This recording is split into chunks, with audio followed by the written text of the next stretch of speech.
Diabetes hasn't slowed down this hot new driver from Bakersfield. Let's catch up with Roush Fenway's newest addition.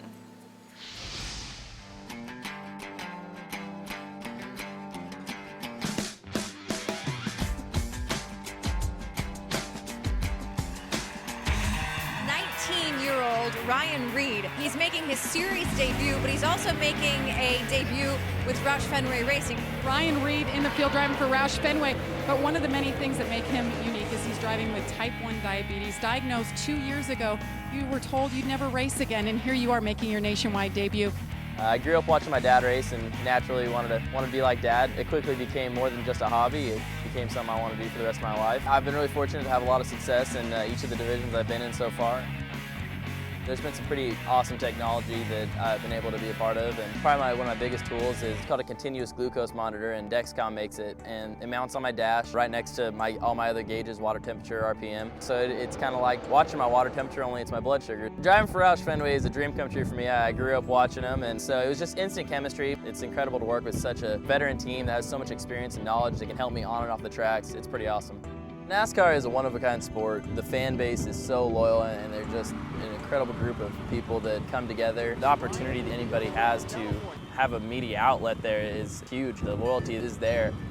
I saw a study recently that showed that 1 in 2 NASCAR fans are at risk or have diabetes. You know, when I saw that, I knew that I had a responsibility to spread some awareness inside the NASCAR community, you know, and use the platform to its fullest potential. But using it to its fullest potential isn't just inside the NASCAR community. 26 million Americans living with diabetes, 79 million people have pre-diabetes. It's just such an amazing platform that we can use to spread awareness and do a lot of good. Collaborating with the American Diabetes Association this year has been such an amazing experience. They brought such a wealth of knowledge and passion to the program that it's been unbelievable. So if you wanted to get involved in the Drive to Stop Diabetes, probably the best thing to do, the first step to take would be go to drivetostopdiabetes.org, and there's so many different ways, and it explains it probably the best way it can right there on the website.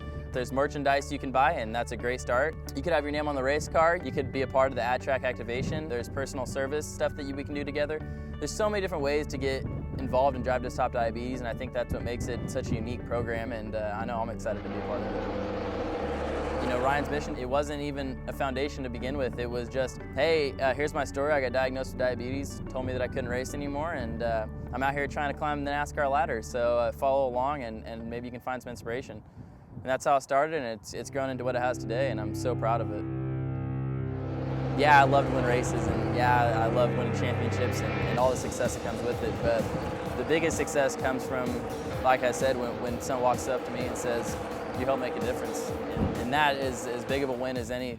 That's as good of a feeling as going out there and winning a race or a championship. Basically, his body doesn't produce insulin, was told he'd never race again. Here he is a couple of years later with his medical condition under control, doing what he needs to do to understand it, to manage it in competition, winning races,